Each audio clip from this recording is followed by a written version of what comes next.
नमस्कार, आप देख रहे हैं हल्ला बोल टीवी। मैं हूं सुशील कुमार सिंह। नीतीश कुमार कोई रुचि नहीं दिखा रहे हैं, मगर तेजस्वी यादव और उनके सिपहसालार कोई कसर नहीं छोड़ रहे हैं कि एक बार नीतीश कुमार बिहार में बने रहने का इशारा कर दे।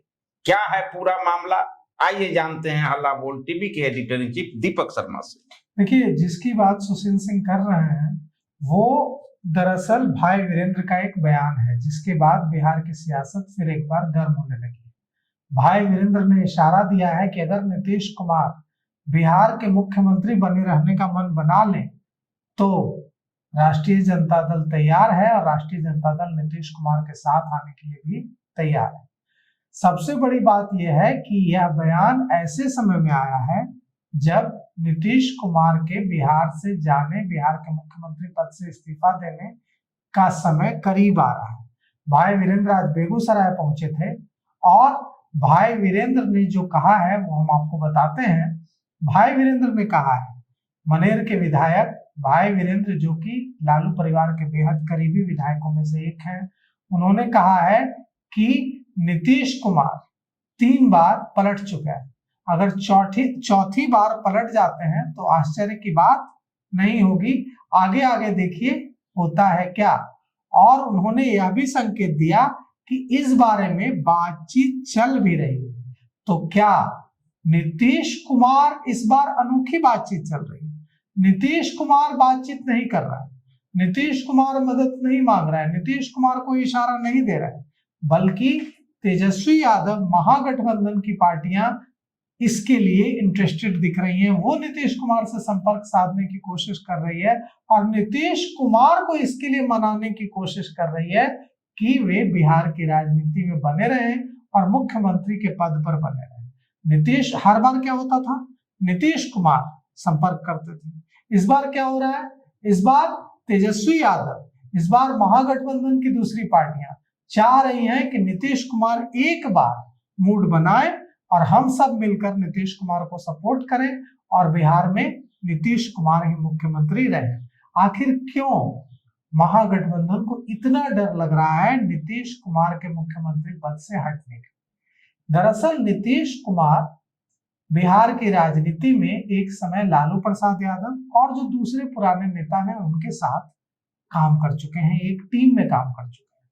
तो नीतीश कुमार कितना भी एक्शन लेते हैं तो एक साथ काम करने का लिहाज बना रहता है। भारतीय जनता पार्टी की सरकार में वो लिहाज भी जाता रहेगा और लालू प्रसाद यादव, तेजस्वी यादव और महागठबंधन के दूसरे नेताओं के लिए मुसीबत खड़ी हुई है। फिर यह भी डर है कि बदले की भावना से काम कहीं न शुरू हो जाए और यही डर सता रहा है लालू प्रसाद यादव के परिवार को, राष्ट्रीय जनता दल के विधायकों को। और इसीलिए इस बार पहल राष्ट्रीय जनता दल की तरफ से हो रही है, महागठबंधन के नेताओं की तरफ से हो रही है कि एक बार नीतीश कुमार अगर हाँ कर दे कि हाँ आप लोग देख लीजिए तो हम लोग सारा इंतजाम कर देंगे। सरकार तो अब भी बन ही सकती है, इसलिए बन सकती है क्योंकि AIMIM को पहले ही मिलाया जा चुका है और AIMIM ने साथ दिया भी है राज्यसभा चुनाव में। देखिए AIMIM के पांचों विधायक तेजस्वी यादव कैंडिडेट AD सिंह को वोट करने में एकदम एकजुट होकर वोट किया, एक भी इधर उधर नहीं गया। RJD का विधायक अगर इधर उधर नहीं जाता, एक फैसल रहमान अगर इधर उधर नहीं जाते, वोट से गायब नहीं होते तो AD सिंह चुनाव जीत चुके होते। एक अगर वरीता का वोट और प्रथम वरीता का वोट और AD सिंह को पड़ जाता तो राज्यसभा की सीट तेजस्वी यादव निकाल लेते। लेकिन अब सवाल यह उठता है कि क्या नीतीश कुमार ऐसा करेंगे? तो नीतीश कुमार ऐसा कर सकते हैं, क्योंकि नीतीश कुमार ऐसा नहीं कर रहे थे। इसकी वजह सिर्फ एक थी, वजह यह थी कि वे असदुद्दीन ओवैसी पर निर्भरता नहीं चाह रहे थे। उन्हें लग रहा था कि असदुद्दीन ओवैसी के समर्थन से अगर सरकार चलेगी तो वो सरकार लंबे समय तक नहीं चल पाएगी। लेकिन नीतीश कुमार के पक्ष में बात यह है कि जीतन राम मांझी नीतीश कुमार के बेहद करीब आ रहे हैं और जीतन राम मांझी को यह बात बहुत नागवार गुजर रही है कि चिराग पासवान को बहुत ज्यादा अहमियत NDA दे रहा है, भारतीय जनता पार्टी दे रही है और उनके बेटे संतोष सुमन का नाम भी नहीं लिया जाता है। यह बात नागवार गुजर रही है, तो यह बात नागवार गुजर रही है तो उनको नीतीश कुमार के करीब ले जा रही है।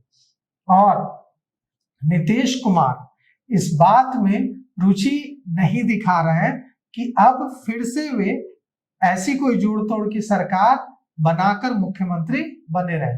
क्यों रुचि नहीं दिखा रहे हैं, ये तो नीतीश कुमार जाने, नीतीश कुमार के सिपा सालार जाने। लेकिन जीतन राम मांझी अगर कभी नीतीश कुमार रुचि दिखाते हैं ऐसी सरकार बनाने में, तो जीतन राम मांझी उस सरकार में शामिल होने में इंटरेस्टेड है।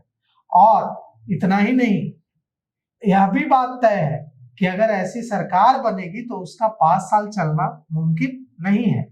भारतीय जनता पार्टी भी साम दाम दंड भेद का इस्तेमाल करके उस सरकार को गिराने की पूरी कोशिश करेगी। लेकिन यह भी सच है कि जनता दल यूनाइटेड के नेताओं को यह डर सता रहा है कि जब मुख्यमंत्री के पद पर नीतीश कुमार नहीं रहेंगे तो जनता दल यूनाइटेड का भविष्य खतरे में आ जाएगा और जनता दल यूनाइटेड को भारतीय जनता पार्टी निगल सकती है। तो कुल मिलाकर के अभी राह उतनी आसान नहीं है, फूल नहीं बिछे हैं राह। अभी भी भारतीय जनता पार्टी के लिए बिहार में मुख्यमंत्री बनाना और 5 साल तक सरकार चलाना कोई आसान बात नहीं होगी। अब भी राह में बहुत पत्थर हैं और अब देखना यह है कि नीतीश कुमार को जो इशारे मिल रहे हैं राष्ट्रीय जनता दल से, महागठबंधन से, जीतन राम मांझी से, क्या उन इशारों पर नीतीश कुमार हामी भरते हैं या नीतीश कुमार ने अब एकदम मन बना लिया है कि अब मुख्यमंत्री नहीं ही रहना है और भारतीय जनता पार्टी को सत्ता सौंप देनी है। तो कुछ हो भी सकता है और यह भी हो सकता है कि कुछ ना हो, लेकिन अब भी बिहार में सियासत जारी है। अब देखना है कि राजद के इस गुहार के बाद क्या जदयू में इस बात पे चर्चा होगी, नीतीश कुमार विचार करेंगे। एक चीज तो क्लियर हो रहा है, राजद 2010 के पहले जो उनकी स्थिति थी, धरातल पे थे, वोट था बट संख्या नहीं थी, आज फिर वही हालत है। तो उस समय नीतीश कुमार ने ही वो ऑक्सीजन का काम किया था और 2015 के चुनाव में राजद को अच्छी सीट मिली थी, 70+ सीट पे उनको बढ़त हुई थी। तो अभी उनको ऑक्सीजन की जरूरत है, इसलिए वो व्यग्र है। तो अब देखना है कि आगे होता क्या है। अभी तक इतना ही, देखते रहिए हल्ला बोल टीवी। धन्यवाद।